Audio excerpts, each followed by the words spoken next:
All right, well, so let me get started tonight here. I appreciate everybody joining us this evening, and I'm going to spend the next bit of time telling you about a story I've been working on, it seems, for decades now.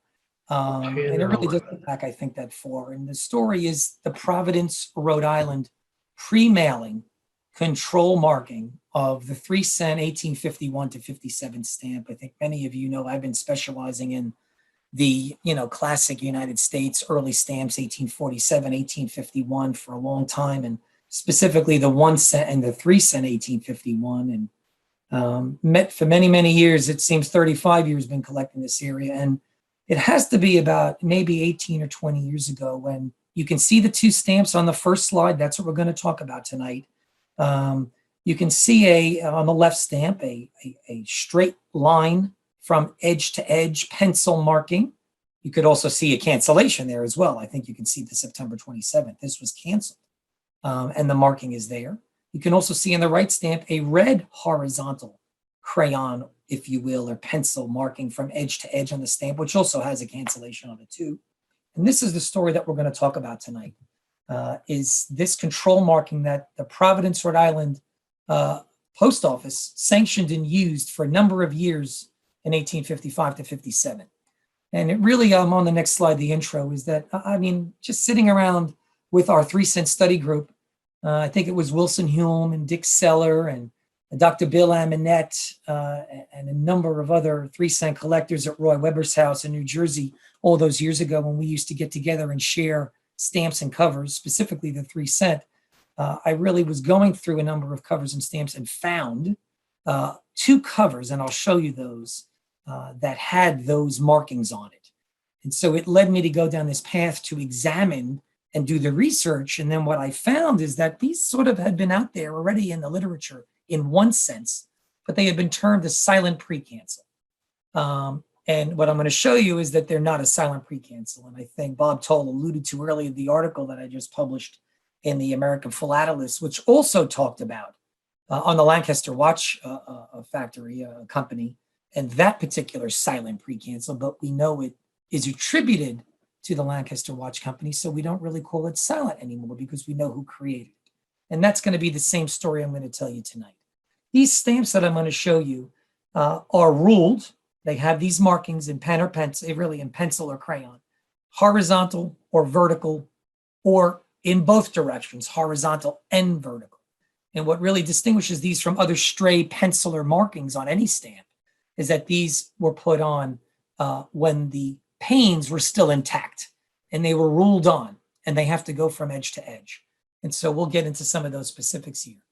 What's really also unique about this, which differentiates these from other what are called precancels or silent precancels, is that these, each of the off cover, and of course those that are on cover, each one of them is canceled or tied by a black Providence, Rhode Island postmark of the era. And so that really is what distinguishes these from others. And the research behind this has now led to what we're going to talk about, what we've called them, and what now the certification bodies like, the APS or the PF, because it's taken me years to get them to look at these, have now formally given them their proper due.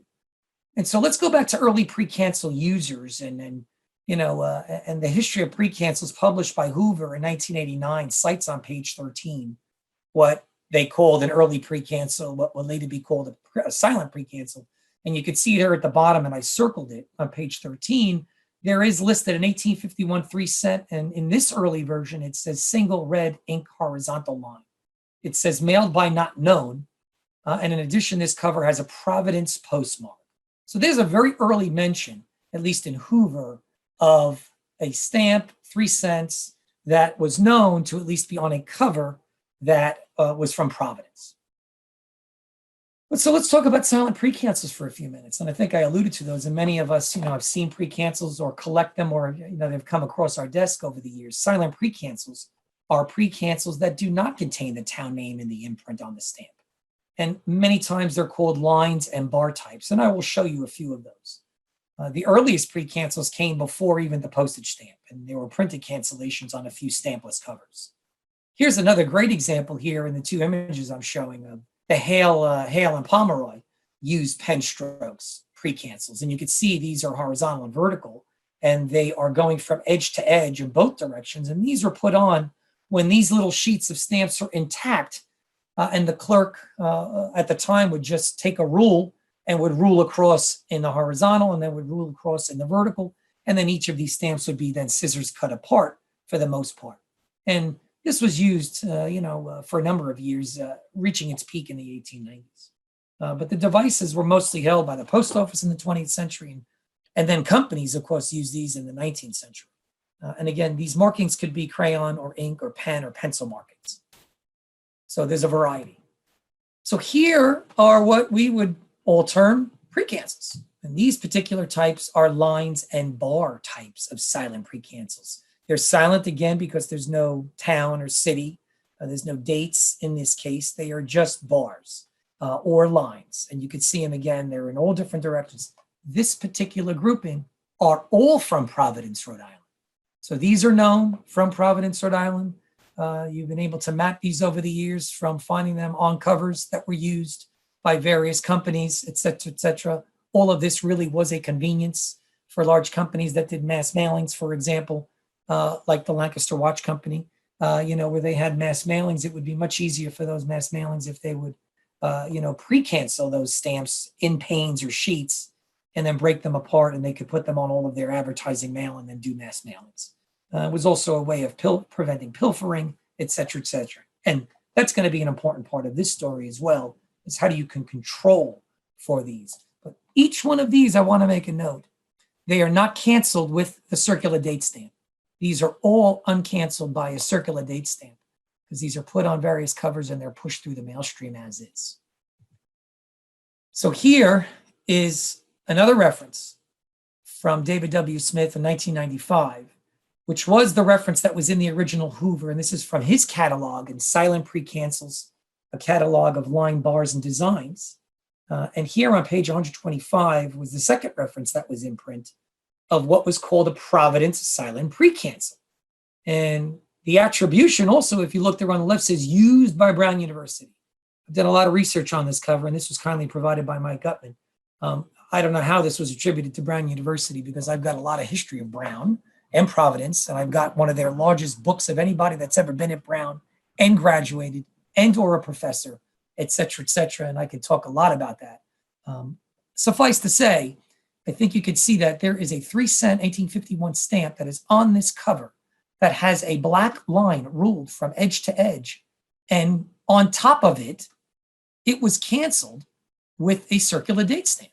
As everyone is aware via postal regulations, if there is any stamp that is put on a cover that was previously canceled, whether it was a regular cancel or even a stray marking that looks like the stamp was canceled, it would be said to be void. You could not use that in the mail stream, and the clerk would not have accepted that.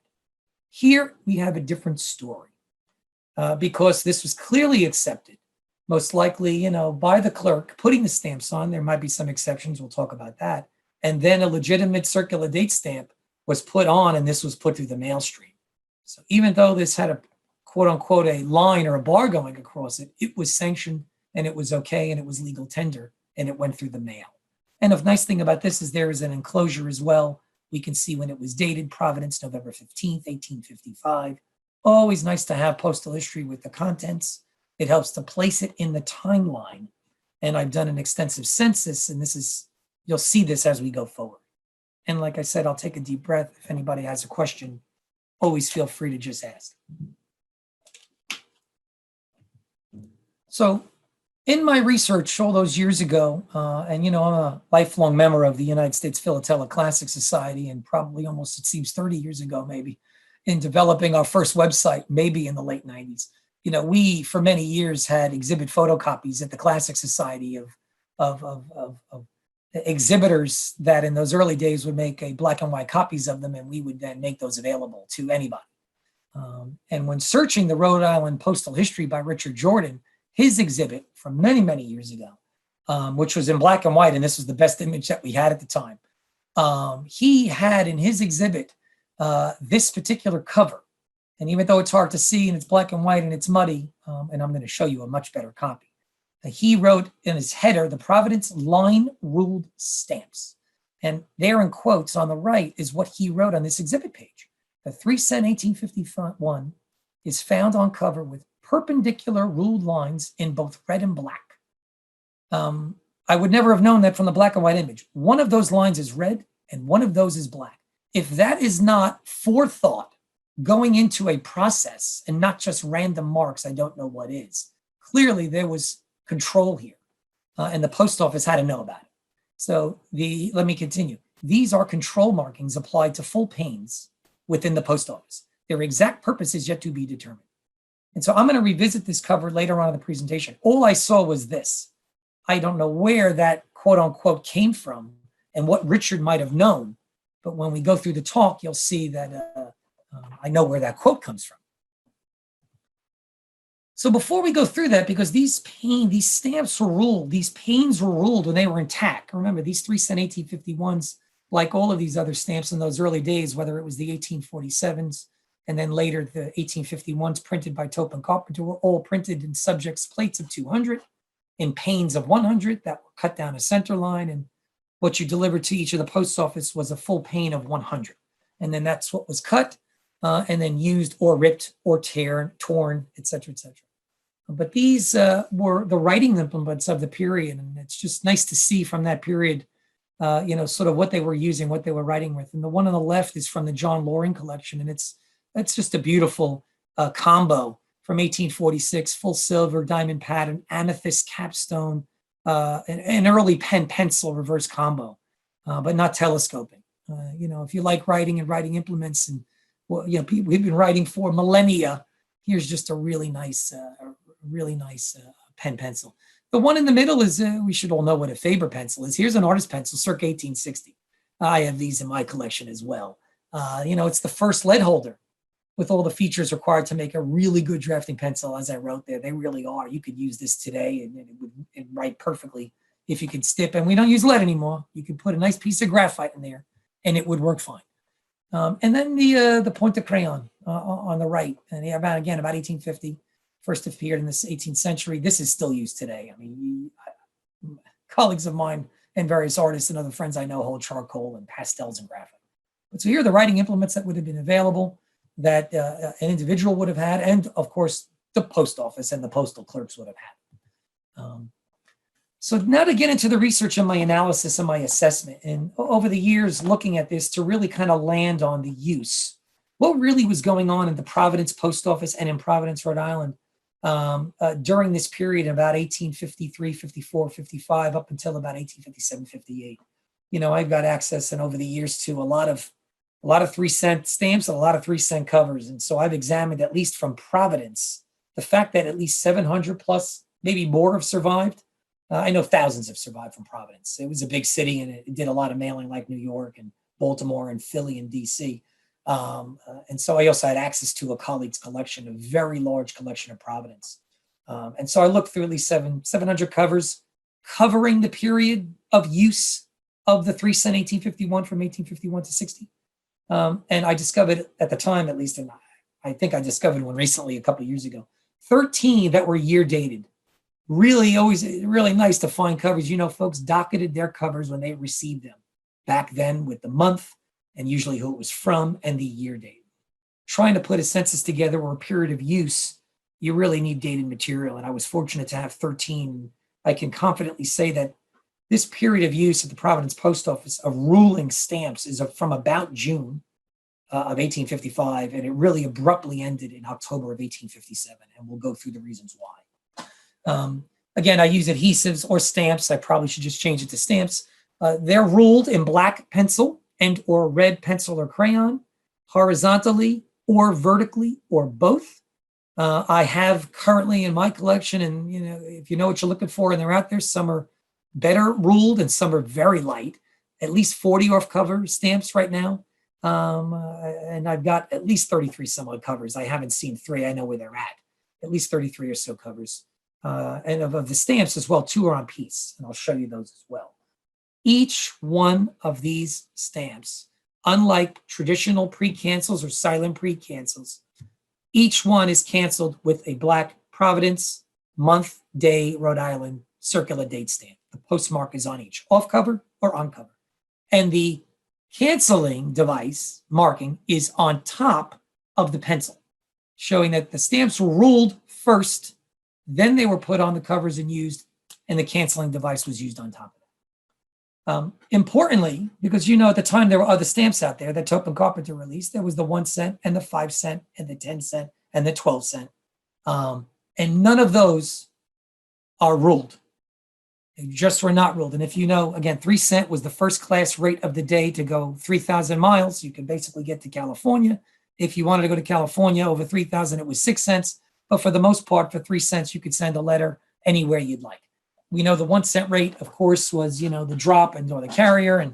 But you don't find this ruling on the other stamps. And I have Comstock food chow covers, very rare, very scarce, very unique. They've been in many, many great exhibits over the years that sort of confirm this premise that were mailed from Providence that had a combination of 1 cent, 3 cent, 10 cent, and 12 cent. And only the 3 cent on that cover has the ruling.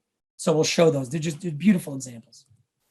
So here are my Discovery copies, way back when. Roy Weber's house. I remember bringing some of my 3 cent material.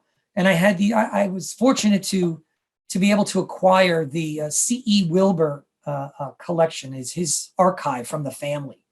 And we could talk a little bit about him down the road. He is a Brown University graduate. He went to work at the New York Tribune underneath Horace Greeley. Really very famous. He's a prominent Egyptologist. He was the first to translate Les Mis. I mean, he's got a really interesting bio. And looking through his family letters, I found these 2 covers with the letters, with the contents. This were actually written by a student to him when he was working at the New York Trib, as you can see in the address panel. And the letters are headlined from a student to him from Brown University. So very clear. And they're dated. And they happen to be dated like less than a month apart or so. And you can see on both of those covers 3 cent stamps with the pencil line from left to right, edge to edge, with the 2 CDSs on the cover. I like to plate the stamps, and I can plate those specifically. And you can see one is from plate 1 late, the other is from plate 3. And when you're going through this process of looking at this many, it'd be great if you could put a couple of these together and maybe recreate a pane. Wouldn't that be nice? But we'll keep on going. Here are other examples over the years. I'm giving you the little sneak peek at what you might want to look for if you're looking at 3 cent 1851s. They're all plated. They're all different colors, different shades, different plates from this 2.5 year period. And you could see horizontal black lines. Some are thicker and some are thinner. Some are red. Here's a few more red on the bottom.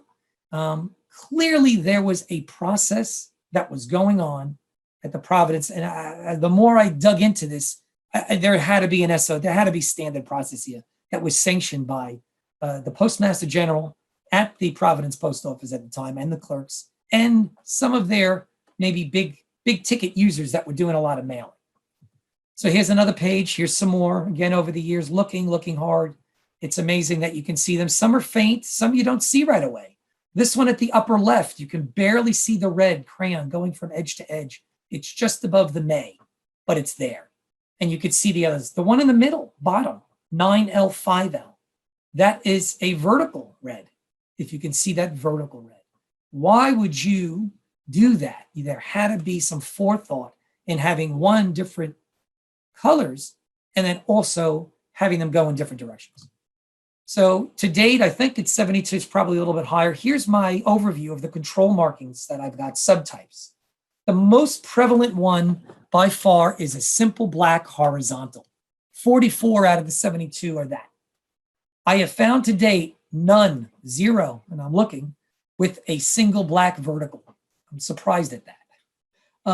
I have found 3 that have a horizontal and vertical in a cross pattern. And then you see how I break out the reds. Interestingly, there is, and I should have 2. I think should be the last row. It says red and black. So a horizontal red and a vertical black, or a vertical red and horizontal. No, it's actually right. I only have 1. And then unknown, because I only have a black and white image. So I don't know. I haven't seen it. But that's sort of the census. Here are just some other off-cover specimens. And as I go through these, we're going to get to the meat of the matter. But I just wanted to show you what they look like on cover, and what you can look for. And they're all plated. Many of them are dated, or I can narrow the date because of the plate that was used from the 3 cent and the color. If you know about the 3 cent 1851s from 1851 to 1857, the imperfs, which have been studied now going back on 150 plus years, Dr. Chase and many others have ascribed, colors and shades and varieties, and we can plate them and we can put them in specific eras. And that's what really helps us narrow this down. Here's another couple, a few more covers. You can see again, edge to edge. You can see that nice ladies cover in the lower right, which has the embossing. Again, each one of these are canceled with the Providence, Rhode Island circular date stamp. Here's one on the left. There's another one on the right. This one has contents and a letter dated Providence, and it is January 1856. Again, all of this helps to put the census together. And these are all leaving Providence, and they've been mailed all over the country to all sorts of different folks. Just, your general correspondence. But some of them actually, they're not just general correspondence, as we're going to see. I've been able to ascribe some of these to account holders in the city of Providence that did business, or academics that did a lot of mailing. And that's kind of where we're going with the story. Here's another beautiful one, just if you like covers and advertising. Here is a beautiful one in the top left. It's from the Walling, publisher of Maps, New York. There's a New York corner card envelope that was in Providence that was mailed from Providence. Here is the one that has a vertical red and a horizontal black. It's the only one that has the mixed color this way. Really unique. And when I talk about Walling, you'll know why they were up in Providence and why they were doing mailing. So far, I've only showed you covers with the imperforate 3 cent, right? Number 11s. None of these are 10s, because this is after the 10s have been used. So these are all 11 or 11As, if you know your Scott catalog and the numbers. But here in the bottom is a number 25. And I've given a presentation here to this group on the development of perforations and how they were developed on the 3 cent stamp, and how the first contract and the first delivery of perforated stamps were issued in February of 1857 to New York, and then a few other cities. And then shortly thereafter, in September, October of 1857, did Providence get their first shipment. Here is a number 25 from that first shipment of newly perforated stamps that went to Providence, and it has a black horizontal line. Little hard to see. The cancel covers it, but it's there. And this is quite a late use. This is at the end of this process. But there's a nice little cover there that's on 25. So let's talk about Dr. Chase. I think everybody's aware of Dr. Carroll Chase. I mean, he's a pioneer and a titan in the field of philately, not just in the US, but France and colonies. His articles and authoring and study of postal history. And of course, he is very well known for plating all 13 plates, all 2,600 unique positions of the 3 cent 1851s that were produced by Topin Carpenter back in 1851. And so really tour de force, and we're just trying to continue on with the amazing work that he's done. And then of course, after him, hundreds of other students have really taken on and continued to move in finding varieties and plating and confirming and all that good stuff. And so Dr. Chase's handwriting is very well known. It's easily recognizable. He made it a point during his pioneering efforts to write down his notations on the back of each of these stamps. You can see them all. He went so far to draw out little schematics here of what was going on with the stamp. Here is the left one, 63R5L. That's the 63rd stamp on the right pane of plate 5L. And he wrote dot because there was a guide dot, and it was below the tablet and the lower right diming block. So he got very specific. And these are coveted, and everybody likes to have a Chase plated stamp because it really is definitive. He almost never wrote the plating that was wrong.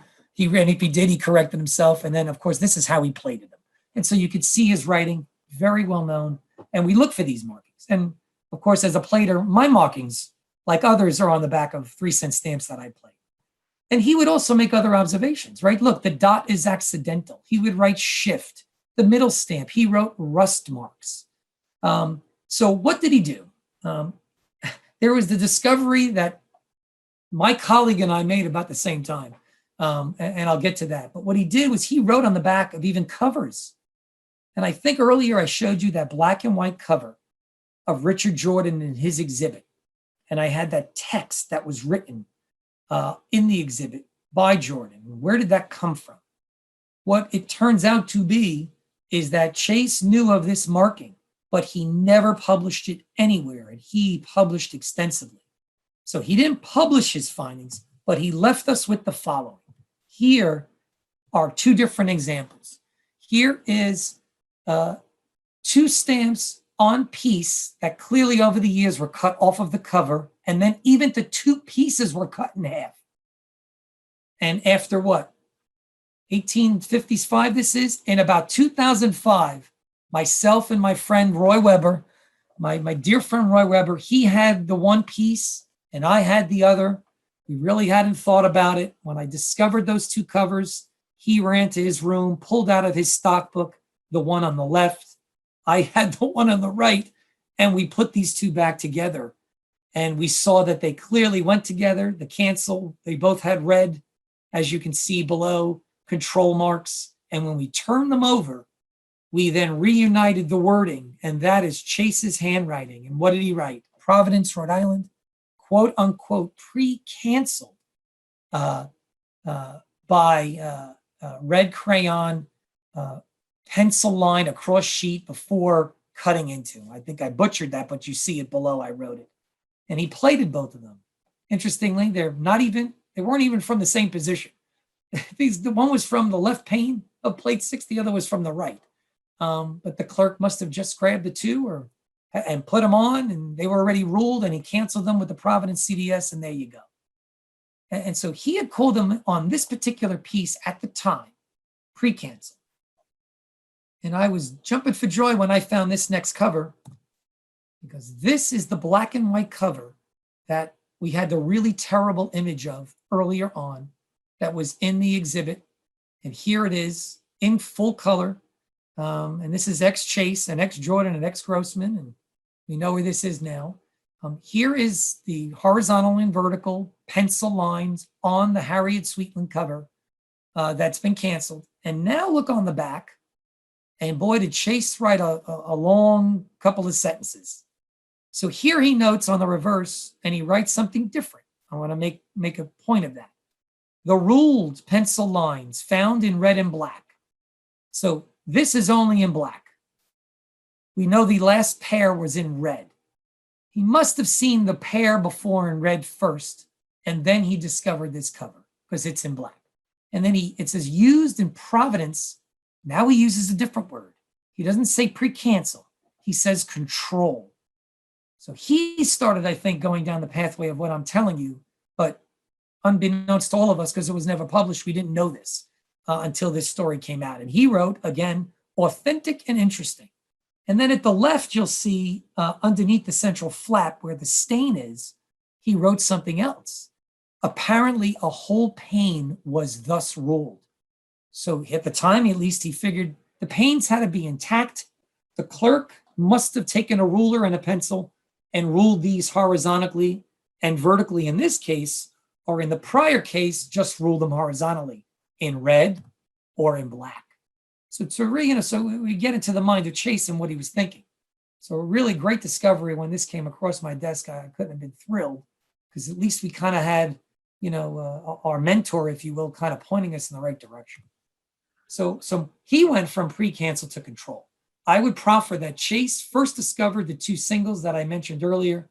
He put forth his first theory that they were pre-cancel, but then I think later he discovered the Sweetland cover and that the adhesives or the stamp were ruled both black, horizontal, vertical. So I think after seeing this, he surmised that the ruled pencil lines found in red and black were a control. And it's worth noting at this point that a pre-cancel can be considered a type of control marking, but not all control markings are pre-cancels. And another type of control marking that we're all well aware of are perfins. We've seen many stamps that are perforated within perfins, which we know are controls for the company that had them perforated to use them on only their mail. And if somebody else used them on other mail, not related to company X, they would not be accepted as legal tender. So just to make that distinction. So after many years of back and forth and my study and everything else I'm going to show you, which took a good decade, I was able to work with the American Philatelic Expediting Service and a number of other agencies. And you could see when this was submitted. This was submitted in 2010. Since then, we've done a lot more work. Is to at least with this story and all the evidence now I've showed you before, but I'm going to show you more evidence that this is actually now what is called a pre-mailing control marking. And you can see the words that they wrote down by the APES, that it is a Scott number 11A. I plated it. It's an 1855 shade. I colored it. Horizontal black pencil line used as a pre-mailing control marking accepted by the Providence, Rhode Island Post Office as legitimate postage. April, Providence, CDS, genuine, upper right corner crease, okay, fine stamp. So that again, and we've done about 25 or 30 to these dates, but they've got to be looked at. Because one might say, couldn't somebody find a 3-cent stamp with the Providence cancel and just take a pencil from the period and put a pencil line across it from edge to edge? Well, guess what? That pencil line would be above the cancel. And all of these are below the cancel, which you can see under high magnification. All of these were ruled before a canceling device was put on the stamp. So that's a really important distinction there. So really happy to show you that. And I want to kind of go to the next level because, again, my good friend David Smith, I work with him from his early chapter. I think you saw earlier there was one mention in his chapter earlier on of these particular silent pre-cancels. We have now, when this goes back 2015, he published a book 5 years ago. If you're interested in this, I urge you to pick up a copy. It is a very thick book from A to Z of silent pre-cancels, et cetera, but we have rewritten the chapter on Providence, and you can see all of my examples there and the various types and how we expanded that. And I was really happy to be part of that to expand it. You even see our other little friend here at the left in the middle. You can see the red that we showed you earlier here, the Hoover A type that was on the Hale local. But then here you also see on the left side at the upper and then the lower, we've broken out the black, the red, the horizontal, the vertical. And we've sort of tried to attribute a value, which again, you know, is neither here nor there. I'm just concerned about getting it right for history and less concerned about the value. I really just wanted to make sure that we document it appropriately so that individuals, when they find it, know the reference. So here's the most current reference for it. So it's going to be important to kind of go through quickly Providence advertising covers. And I've examined at least 25, maybe 30 to this date. I have these are mine, I have others. Providence, like many other post office, when a cover could not be delivered at almost all post office, they were required to print in the local newspaper that you had mail.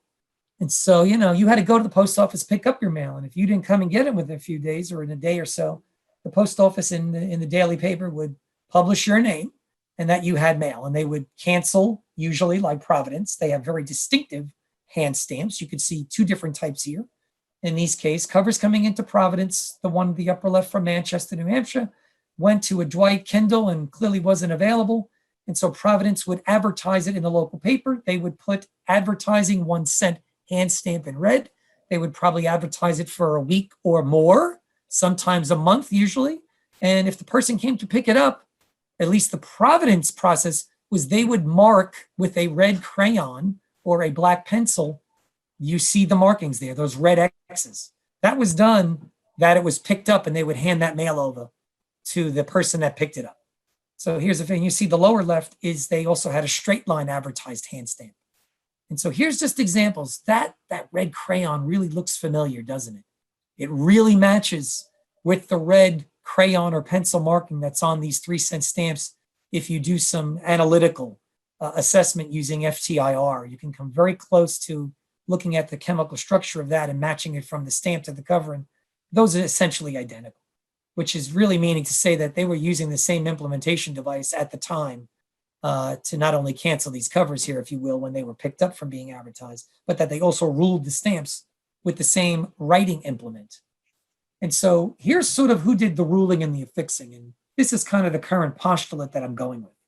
I know it's open to interpretation, and I guess no one will really ever know, but my hypothesis based upon all the data, because there's numerous addressees and there are numerous senders, and the black and red markings on the advertising covers, and that there are numerous 3-cent plates utilized over a 2.5-year period, clearly suggests to me that the Providence Post Office had to rule the multiple panes.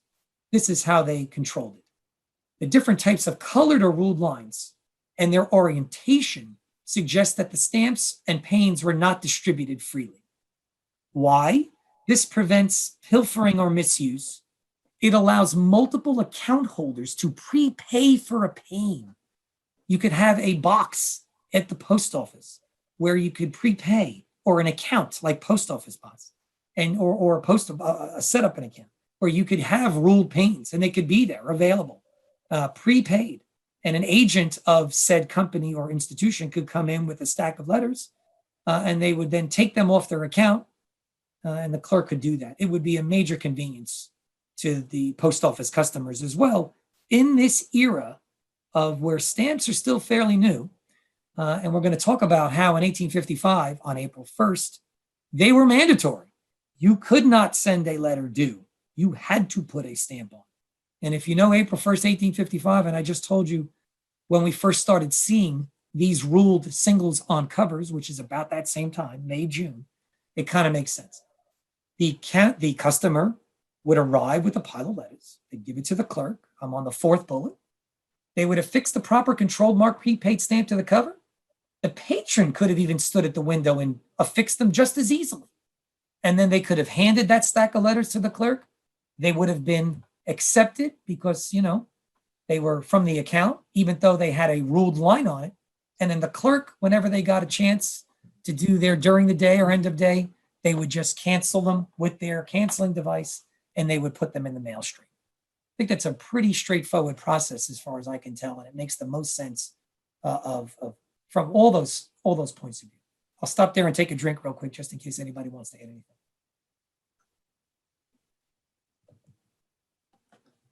So who held the accounts? Fortunately, the off-cover examples don't help us, but I told you I've discovered a lot of covers over the years. And fortunately, a number of them, most of them are dated, and a lot of them have contents. So we're very fortunate to have contents. When you have contents, you can see who wrote it, you can see the date they wrote it, where it was coming from, et cetera, et cetera. So I believe, at least right now, currently, I've got 5 primary account holders. This doesn't mean that there are more, but right now, Brown University probably is the biggest account holder, probably the first. They had no campus post office at the time. That didn't happen until 1926. And Barnes Sears president from 55 to 67. I can tie at least 11 covers that I have to Brown University. To professors, I listed a few. To students, I listed a few. Loto, Lyman, Haywood students.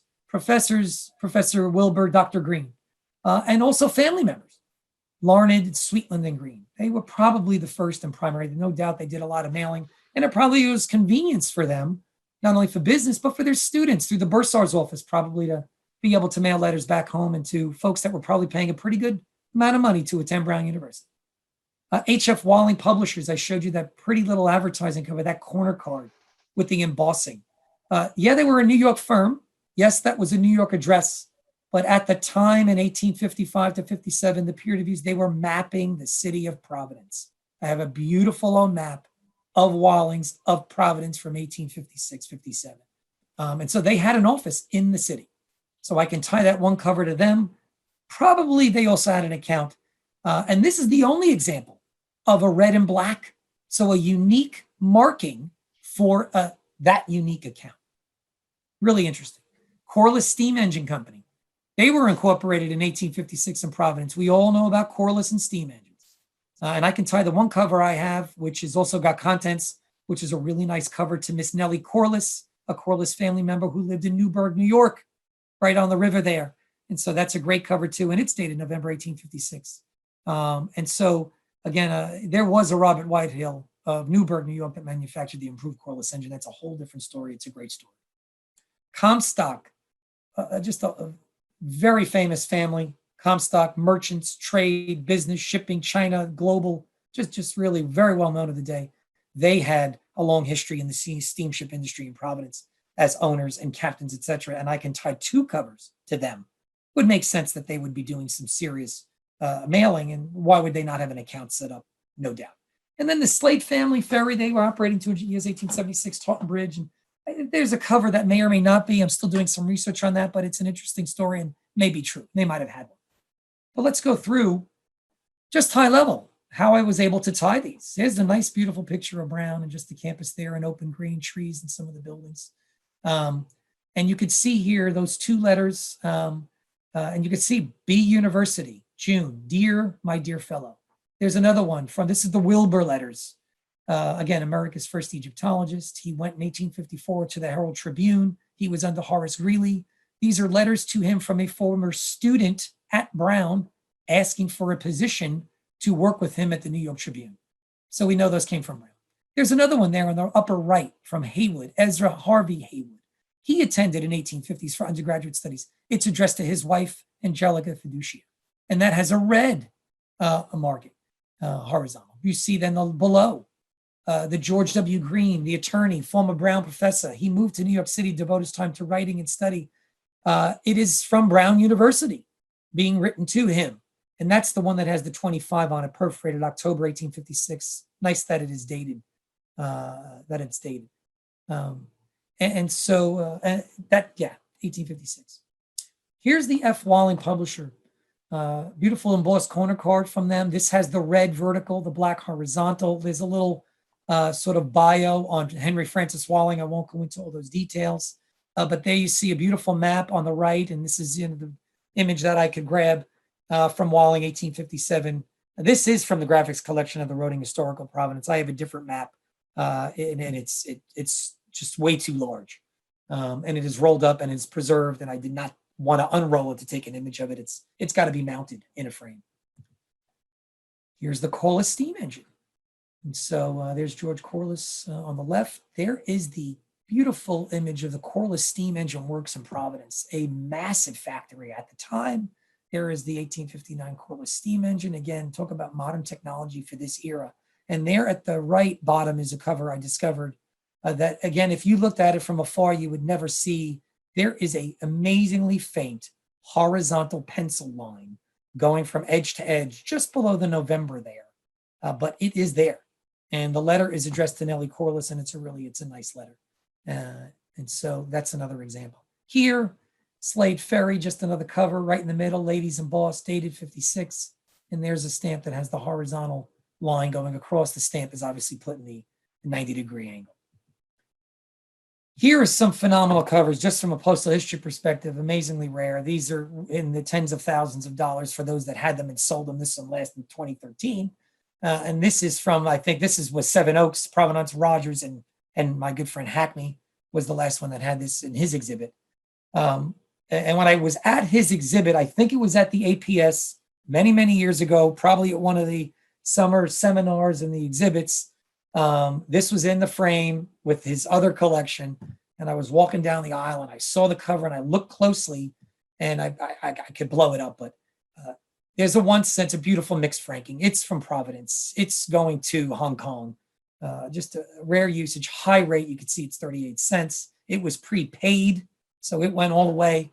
And if you look closely when I did, there is a faint black horizontal control marking on the 3 cent right here from edge to edge. It has the red CDS on it at the time. They went from black to red at this period, 1856. They used red CDSs for out-of-country mail, overseas mail. They used the black CDS, the black ink, for domestic mail. That's why the difference. And there are no control markings on the 1 cent, the 10 cent, or the pair of 12 cents. There is only a control marking here.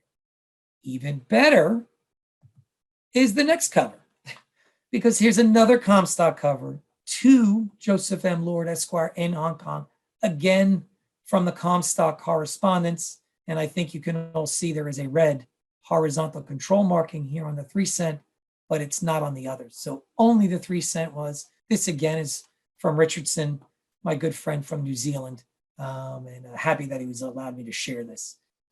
This pretty cover, just a great mixed use again cover, but again reinforcing the the control of the first class rate, 3 cent. That's the stamp that was mostly used. And if Comstock was doing domestic mail, they would have clearly had an account. They would have pulled it out of their little box or just grabbed one and put it on the cover. One was red, one was black, but clearly it was charged to their account that they had at the post office.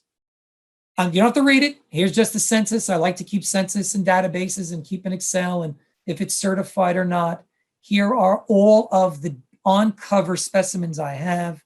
I know where they've come from. I have the address. I have notes. I have the evidence. I know the dates. The earliest one I have dated is from June of 55. The latest one is October of 57. Here's my timeline of on and off cover specimens. So when I could track them from which plate they were from at the bottom, you'll see all the different. So there was no rhyme or reason from plate or color. But what they did do is that they, whatever 3-cent stamps they got and whatever accounts were set up, they would rule them.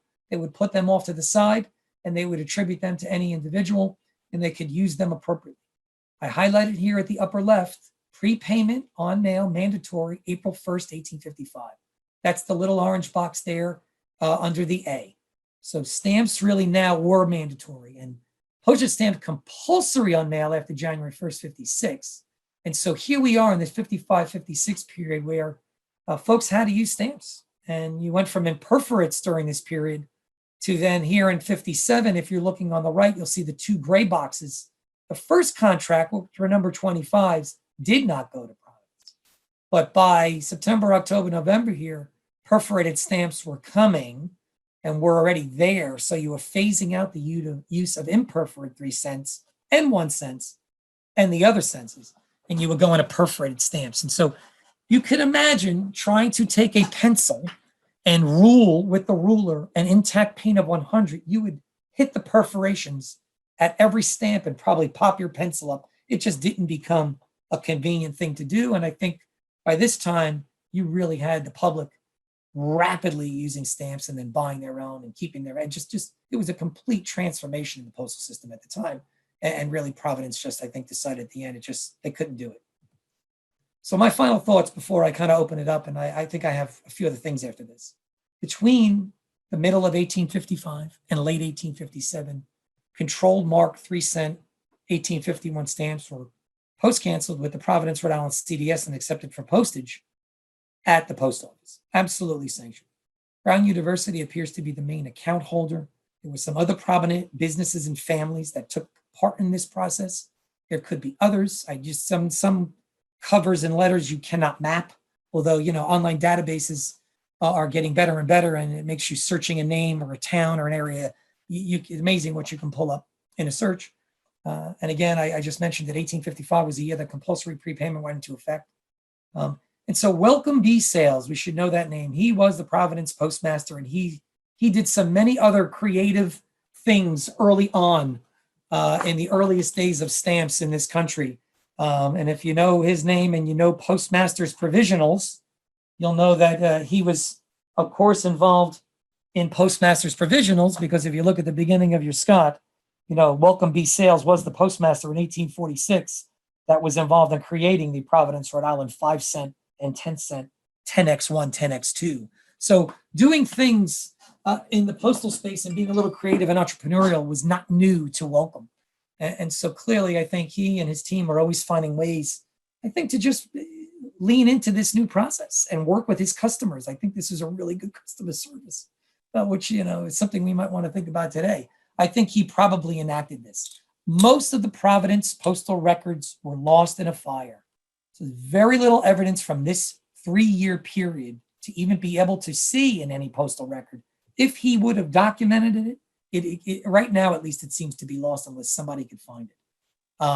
I believe that's the case. And I think, he got the process in place. He got it going. It was a good convenience. You spread the word. People use stamps more and more, and prepayment was firmly in place. I think then it went by the wayside. It's a nice little nugget of what was going on here. And nobody, I have to say, I've not seen this done anywhere else across the country during this period of this pre-mailing control mark on any other U.S. stamps. It's pretty unique to what Welcome was doing up there in Providence. I would be remiss if I did not thank all of these people, and I hope I didn't miss anybody. I've got a lot of my mentors up here that I've known, geez, and some of my friends who are not here anymore, who we've just done a lot of great work in the 3 cent area. This is just one of the stories in the history of the 3 cent and 1 cent, 1851. And I'll call out the last name there. Roy Weber is really when he and I both found these copies at the same time at that meeting, where a lot of these folks are in that room way back when. We all kind of went back and looked for our stamps and covers, and lo and behold, we started to do this story. I give the references always if you want to know a little bit more history and where I got the information. I'll make this presentation available on the website.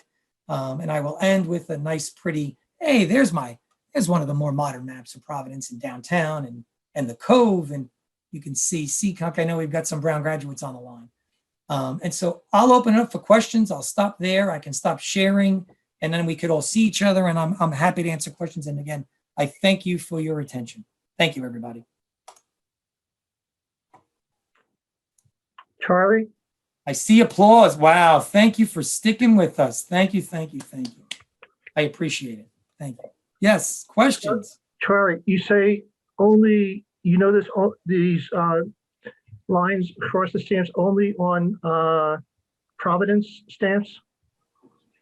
No, so there, yeah. Well, these sorts of control ruled lines that were applied where then a circular date stamp was added on top and over that. So there are other markings on some other 3 cent stamps. I don't know. I can attribute them to any one particular city or post office. And if anybody has them, I'd love to see them. I'd probably looked at 10,000 3 cent stamps in my life, maybe more on and off cover. But you could have some, and we would have to see what that was and what that looked like. So.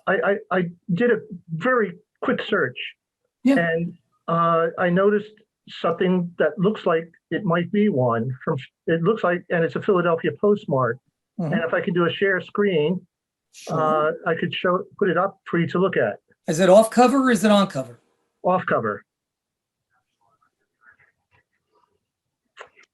So yeah, please share that, because I could show you some other 3 centers that have odd marks on them, and they have lines like that are going at interesting angles. They could be vertical or horizontal. And how do you attribute it? So is that a real line, or is that a crease that was uncreased and it looks like it was a line? Oh no, I checked to see. I cannot find any indication that it's a crease. Yeah, so that's interesting, and it's possible. I'd love to just take a high-res scan and send that my way front and back. I have not seen Philadelphia at any time period, and I can tell you when the stamp was used. So it is very worn. It is a serifed Philadelphia blue CDS, so it was used before 1854, January. This is a really late use because the December is Roman. So only in that late period did they switch the font in the CDS in November and December of 53 to that Roman font, this DEC, with the italicized Philadelphia. And then in the next month in January, they went to a black canceling device. So this is in 1852 or 50. This is a 53 or 54 use. And it might be just a simple stray manuscript marking when it was on cover that they just canceled across the stamp on. But I would not think would you like me to send it to you? If you'd like to send it, I'd love to see it. I've got all, yes, please send it my way. I'd love to see it. Okay, we'll do. Yeah, please. That's great. Thank you for that. See, that's why we do these. I love to see new ones. Philly, Bob, that was another, again, big city, mass mailing, a lot of 3 centers coming and going. And so, the other thing is that Postmaster Sayles, one of the buildings that was shown when you showed that sort of like drawing of the Brown campus. That was an image. That was a photo from a postcard from Brown campus. Yes, that's right. Yeah, well, one of those buildings is called Sayles Hall. I don't know the relationship between the naming of that building and the postmaster, though. Well, I could quickly look that up because I could tell you the other building there is also the Wilbur, right? I mean, so Charles Wilbur has a building there too. I think there's a hall that I think there's a couple of rooms or a hall in the Science because of Egyptology and his tie there. I think they named something after him as well. Well, Egyptology is still one of the areas of concentration there. Yes, absolutely. And that started with him because Charles Wilbur was the first American Egyptologist and he sort of exploded it there. And that is his legacy still at Brown University. Thank you, Bob. I know you're Bob. I know you went there, Bob. So, right? Yeah. Did you graduate? Yeah. That's your alma mater. Any other questions on this crazy Charlie, pencil Jim, line? Jim Yeah, here. Yeah, Jim, how are you? Please. Okay, I have a question. I was looking at the pattern of the Providence and the type of companies that were using it. Yes. And I wonder if it was a very early experiment with Providence doing pre-mailing for companies. You have a lot of students that bring the things in unpackaged. They put the stamp on for those accounts. You got shipping, you got steamship. All those could readily have a bunch of mail, and they didn't on shipboard. They didn't want to distribute stamps and everything because of the humidity, the water, whatever. Yeah, so it's a good point, and I would go to another level and talk about Brown, because the suggestion from talking to a few other postal historians and other colleagues is that Brown, you think, is a unique case. The fact that they didn't have a post office on campus, at least at the time, but clearly they did a lot of mailing in and out. Their professors, their students, and even other business. I think that their agent at Brown, Bursar, whomever, probably, I even think, again, is another layer of convenience. And it fits with some of the other things we know about. And if you've seen the article on the Lancaster Watch Company, it makes sense. Anything you could do as an individual entity or company to make less work for the post office, you would do.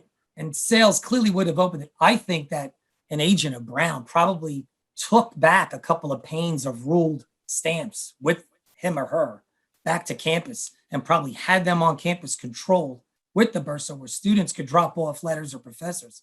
And that agent, bursar from Brown, could attach those stamps. There is some consistency the way the stamps are attached onto the Brown covers.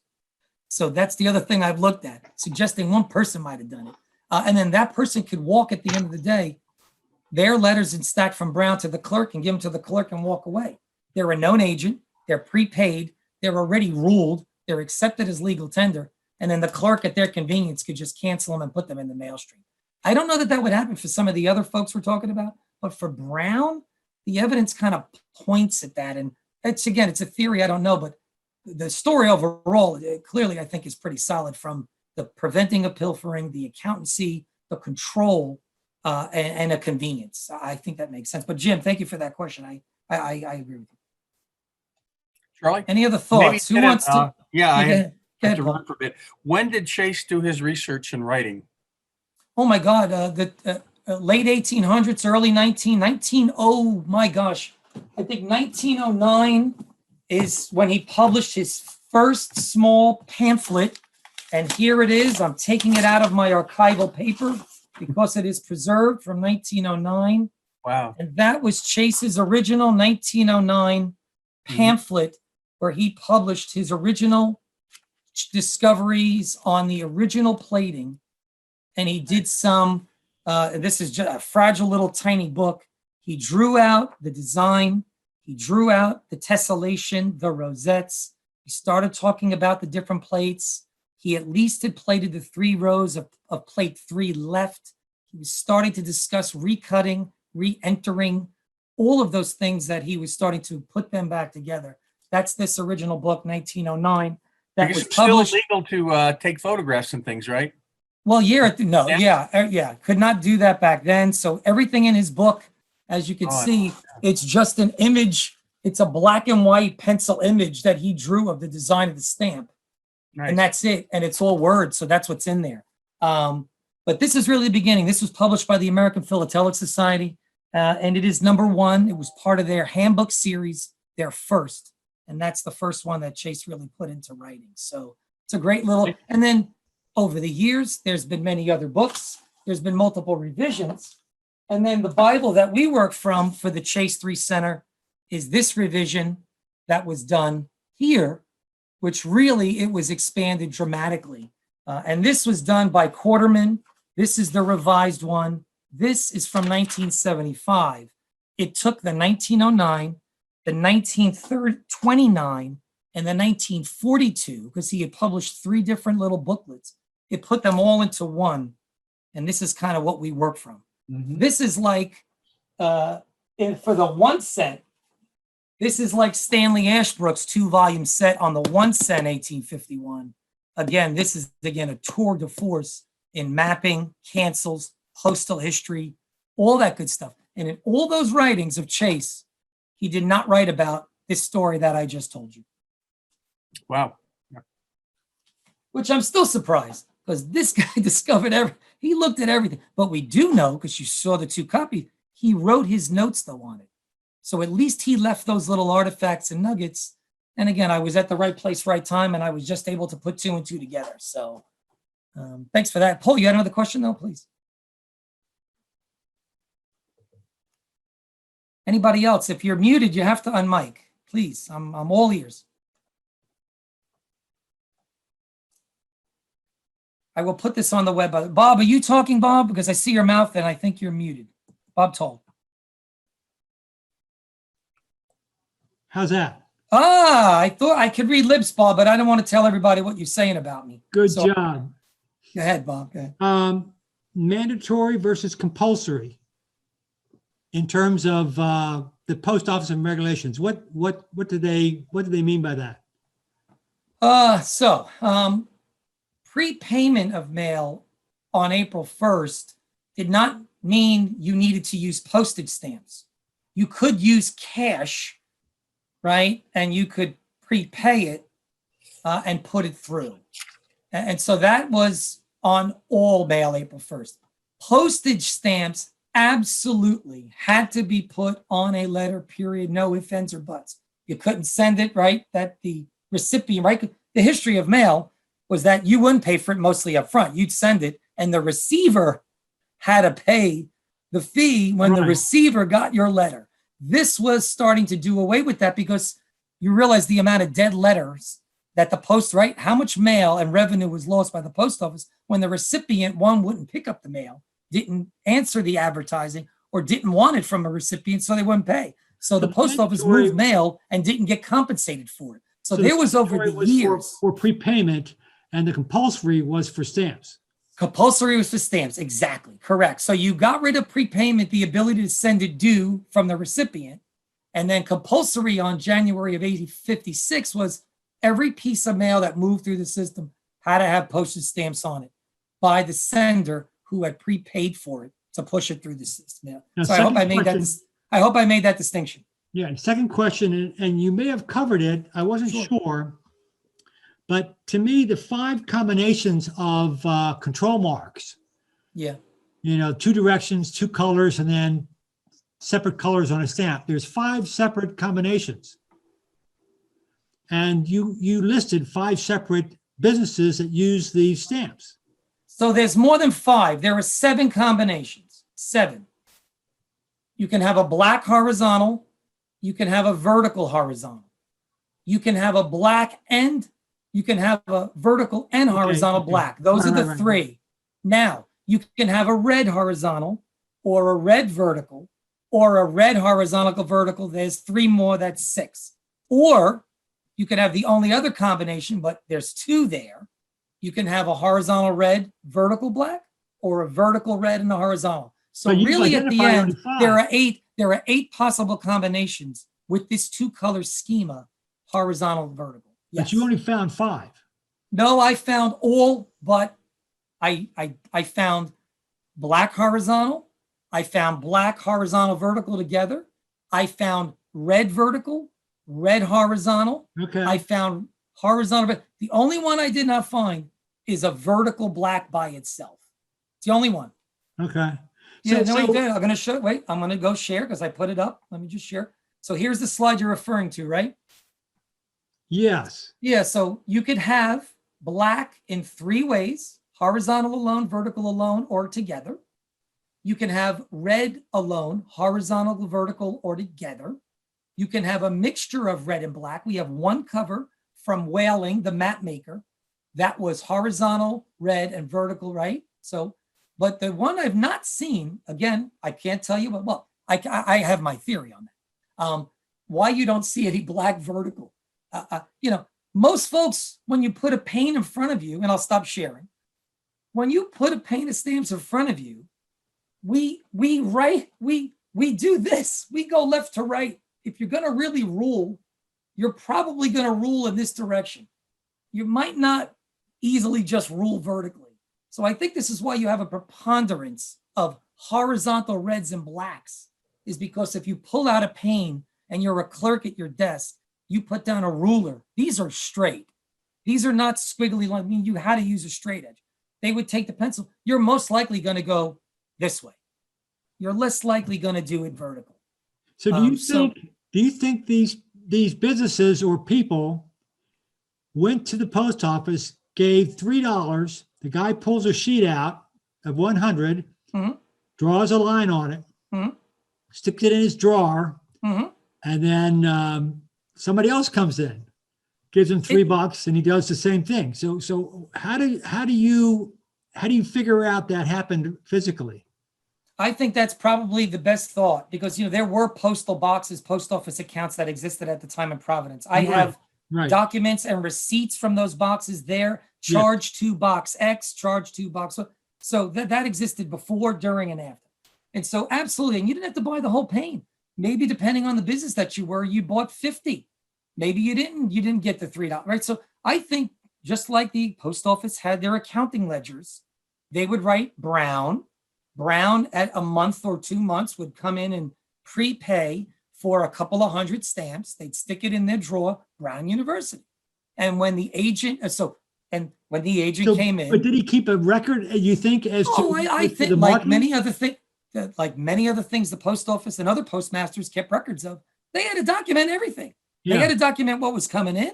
They had to document what was going out, whether it was registered, special handing, advertising, all of this was accounting. They had to send their monthly books in so that they could get their fees and their pay. Right. So I have no doubt. I just wish I had the records from this period, because I have no doubt this would be documented. I have looked everywhere, every library, NPM, every microfilm. We just don't have. We know there was a fire, and we know that a lot of these records were lost. So there is a gap, and we've tried to make a couple of assumptions, but I think the thought process makes sense operationally, based upon what others have done and the level of accounting that the postmaster had to do to account for every nickel and dime. So I think I didn't want to overthink it either.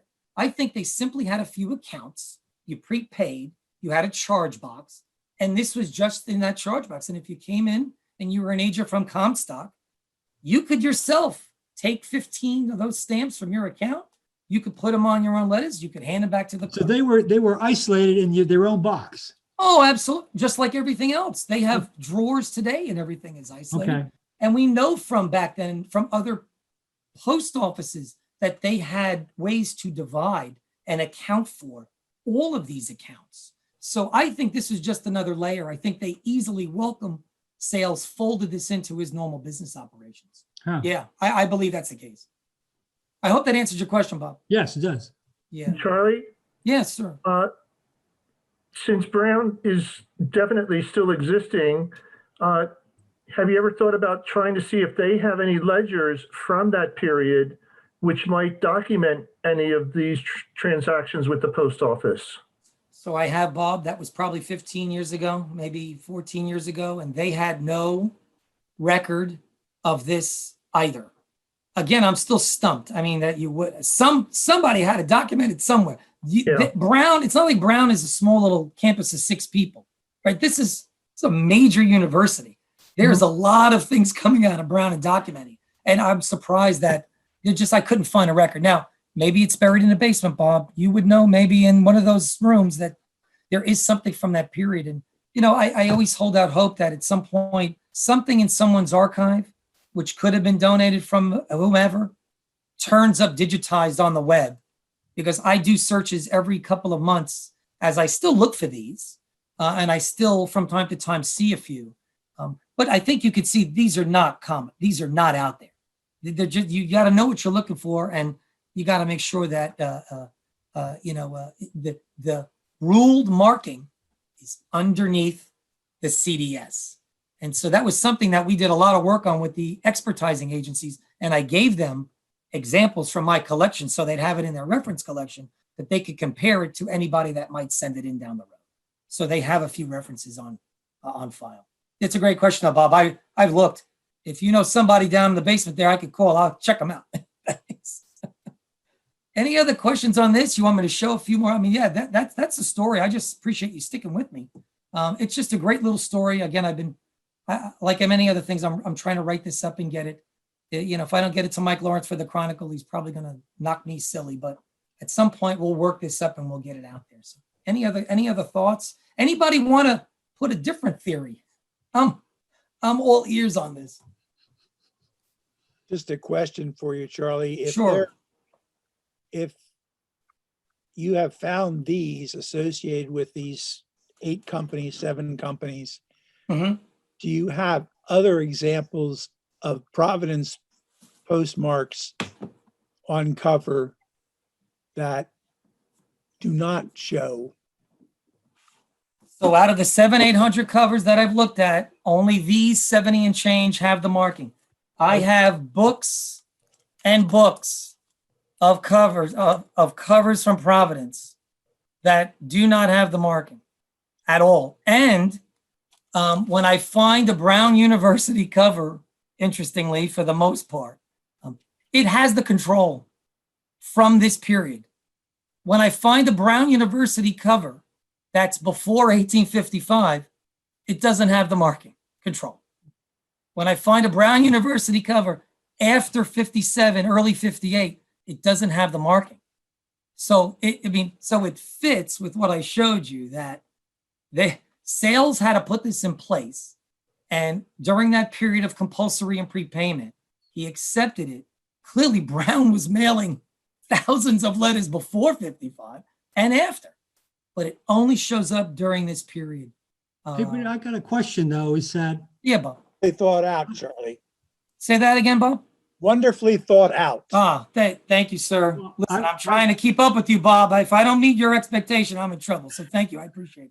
hey, Thank you. Charles, I got a Yeah, question though. I'm thinking, let's take Brown University as an example. Sure. So a messenger goes to the post office on behalf of the Brown leader Yeah. with 25 covers. Yep. When he goes to the post office, it would be just as easy for Yes. the postmaster to sell them the stamps, any stamp, unmarked, put them on the envelopes and charge to the account. Okay? So why would the postmaster, if the postmaster could do that, why would they go through the extra step of marking these stamps? So, Bob, this goes back to my theory that at the end of the day, and I can't prove this for the others, but I think this is the case, that as a matter of customer service and convenience for the end user, that you would rule these and account for them in the ledger, that Brown University bought $6.03 stamps, which were ruled with a black or red horizontal line. They were controlled. Nobody else could use them. Somebody tried to steal them and use them on an envelope But and why put would them in they the do that? mail. They would not be accepted at the post office because they were already marked, and you would not accept you would not accept a used stamp. I think the convenience was that the bursar or the agent from Brown took those stamps that were ruled back with them, locked them in the drawer on campus, and then they on campus could have students and teachers drop off packets Yes, of them. I agree that Right. that makes sense. That makes sense. And then that agent, back home. yeah, It and was then just that like perfect. agent, yeah, then that agent could walk to the post office. They could drop a stack of 40 Yes. letters on the clerk's desk, and they would leave. And all the clerk has to do is do this. Yeah, All they got to do is 40 cancel, and you're done. Drop it in the Yeah. mail stream. They know the agent. They know these are prepaid. They know they're controlled. They don't have to lick and put the stamp on. The end user did, the customer. yes. All they have to do is simply take the stack of Right. letters, Yeah. cancel it, and send it on its way. That's pretty convenient if I want to get people to use my postal service, that I'm trying to get them to use stamps. Talk about a great way to get them to use stamps. So Now, did they use a stamp affixer? Because there was a stamp affixer around 1855. Well, so we can talk about gum all day on the 3 cent. By 1855, they had approved the gum, Topin and Carpenter. The first issue, number 10s, 1851 July, for the first couple months, that gum was terrible. They didn't stick to envelopes. They had to use little wafers and discs and glue and whatever they could find, wax. So I have July 1st, 2nd, 3rd, the first month of number 10s uncovered from plate 1 early, and almost all those stamps are adhered with some additional help because the gum was terrible. When you get to this period, the gum was really good by 53, 54. So these stamps stuck fairly well. Hey, I got to Right, tell you they- something. When I did my research on Lippmann, Yes, yes. he claimed that Topin and Carpenter came to him, Mhm. wanted his formula for the glue. Yes. He yes. says he gave it to him gratis. Well, Now, I that don't know is, if that's true or not. I don't know. And Bob, unless we find a document, I like letters that say Oh, of that stuff. course. We'll never know. It's actually published. It's actually published, Yeah, but yeah, it could it be is. nonsense. It is. But what would be interesting is you could do some chemical analysis on the gum, right? Which is pretty easy, non-destructive. Yeah, and I Which- get Lippmann envelopes with his Yeah. with his mark on the back of them. Yeah, and my friend, and Harry Brittain right now in Jersey is doing FTIR on some of my items to do chemical analysis of gum Yeah. on 1860, 63, and Lowenberg decals to confirm the chemical composition. Are they the same or different? So you can do non-destructive FTIR, and you can determine that, Bob. We could do Wow. that. Yeah, you could do that. Yep, absolutely. I got an envelope. I'll have to loan you sometime. Happy to do it. We're doing it now. I'm going to get ready to hopefully publish that down the road. So yeah. Yeah. Any other crazy questions? I'm glad you guys have enjoyed this crazy story. It's a good story. Charlie, not a crazy question, but Sure, Tom. Wait, you're muted. I'm unmuted now. Now you are. Maybe if you would explain that control number and the post office, and we'll say Brown, as to what companies I had to do it with the Pitney Bowes machine. Yes. You paid for postage up front, Up front. used it, got it Yep. back, and recharged it. That's right. That's right. Yeah. My dad's company, I was in charge of the Pitney Bowes machine. Mhm. So this to you rings true of the process with Pitney versus what he was trying to do back then as a measure of convenience and control and accounting. And all of that would be very easy to docket if you had only a few big accounts. You rule them however you want to rule them. You write that in your ledger. They prepay, you give it to them, end of the month, you're done. I think Welcome Sayles would know that Brown would pay their bill, that Comstock would pay their bill, that Corliss would pay their bill at the end of the month or 2 or 3 with whatever postage they used using this process. It is, again, I go back to the uniqueness of it in that the line was on before on ruled panes and the cancel is on top of it to prove that it was sanctioned and okay, and it went through the mail. So yeah, just a really interesting process by these folks. And again, if somebody can find me some information about the post office in Providence in that period, I'd love to see it. Charlie, Yes, sir. George. I haven't got an example at present, but in my Philippine collection, some of the late 1890s postage dues, Hmm. I've gotten some of them with a line across them, Yes, more like a pen line rather than a pencil line. yes. Gum on the back. How do you list them? I think even in the Philippines, those are probably, and Bob might agree, that those would be some type of control mark or silent precancel, right? That the post office might have used on those unused panes. And maybe I'd have to see it and determine what they were used for, or were they extras, or they were, demonetized. I mean, I have to see it, but maybe Bob, who knows this space Yeah, I even always better thought it than was me some on sort of- precancels. Yes. Yeah, so that's interesting, George. And look, see, I'm watching Bob. He's I reaching always thought back they on were his shelf. precancels. Yeah, go ahead. I say I always thought they were precancels, but I don't know. Yeah, well, it's Yeah, yeah. always I would they were remember precancels. precancels is a big bucket, right? It was commonly But done for full gum. dues, No. more commonly. Yeah, they just kept because I've seen them on covers and cards all the time. Yes. Yes. So yeah, good question, George. And if you want to share that, please do, and we'll take a look. And I think between Bob and I myself, don't have one in front of me to. no, yeah, but I think this all fits with kind of the story that we're telling. You saw I put the other silent pre-cancels up that we're all used to seeing, and that whole set was just the Providence. So they used them, a lot of companies and businesses. And in David Smith's book, each one of these that I showed earlier can absolutely be attributed, right, to a company. I think I showed it earlier. I'll put it back up. So each of these here, I think you can see this slide. each of these here can be attributed, right, to an individual business or entity that used these as part of their mass mailings. So this is just the next evolution. And some of these you cannot. It looks like it's a real, we call it silent because some can't be attributed to a particular company. But in some cases they can. So in that sense, they transition from a silent pre-cancel to then a known cancel or pre-cancel. And Lancaster Watch Company is a good indication of that, right? Because Bob Noble knows. He's been showing it for years and he discovered this. If you had that off cover, you would not know where those little fine double violet lines were from. You would say it was a silent pre-cancel. The lines go from edge to edge, but unless you had it on the cover, the advertising cover, you would not know who used these as part of their mass mailing. And here's the case. Here's a different use of a control marking, not for advertising, but for just routine postal business operations. And it's a really unique one. And again, I think it makes me want to keep looking for other examples like this. So anything else to add, please? Because I know you want to do show and tell. I just want to make sure I'm answering all the questions.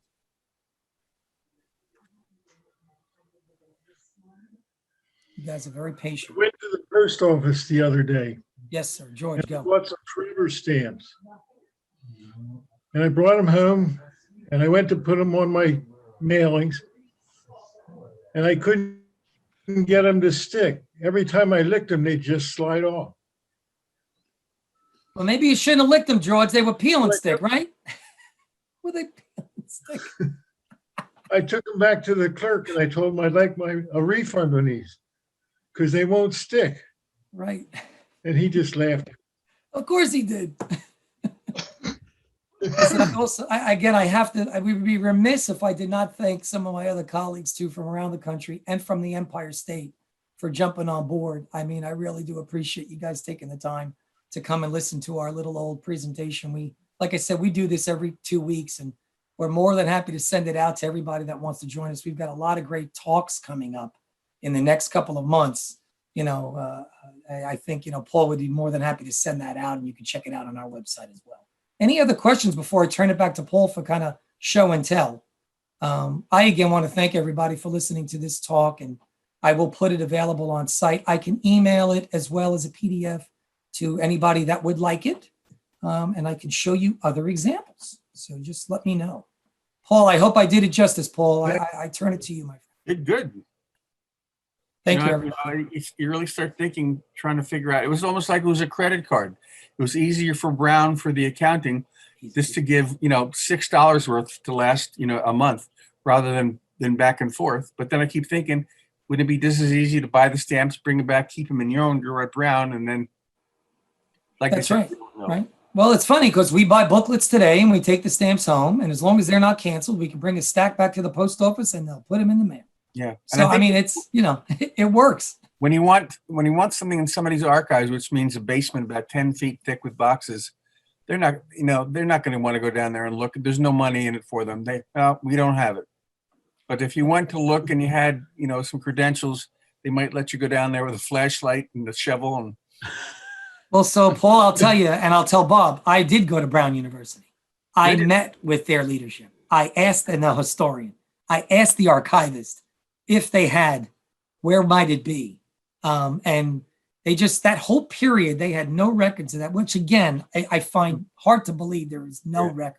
I think you're right, Paul. Maybe it was just beyond the scope of an ask, and that was too much of an ask to go through their records. So yeah, I haven't given up. You go to a restaurant, if they don't know, we don't have it. It's just That's right. You don't bother them anymore. So, but I think it'd be fun to do to get down there. Yeah, I just wanted to show you. I pulled off my shelf. Here is this thick book, Bob and everybody else. Here is the book, which is, and I'm going to open it because I can't see it. I acquired it probably the historical catalog of Brown University from 1764 to 1934, published by the university. This is it for that time period. It covers everybody, the corporation, the executives, the officers, the faculties, the assistant, the alumni, the class lists, -men, just saying, that's what's in there. and everything, their degrees, where they were, their doctors of medicine, the recipients, the women class list. So this is what helped in the research too, in tying those people and covers that they were at Brown and Professors, because it's in the book. But nowhere, even in this and other books I've looked at, was there ever mention, at least in that period, of this process. So I've done the work. Somebody's got to help me, man. I'm putting it out there. I remember in the Navy, we'd have to go through and get rid of files, but then we'd keep a record of all the files we destroyed, were those files kept? Well, So you might find a file that says we took all the postal things from, 1850 to 1900, and they burned them because they just don't have the room. Yeah, that's right. Keep 'em. So, yeah. Well, I hope my story on its own stands, because even without those records, and everything we know about sales and just operations and service and the other regulations coming down, I think it stands on its own, the theory. I'm going to stick with it until somebody can tell me otherwise. So, yeah, thanks, Paul. Thank you, everybody. Thank you very much, Charlie. You're always good. We always enjoy your research. My pleasure.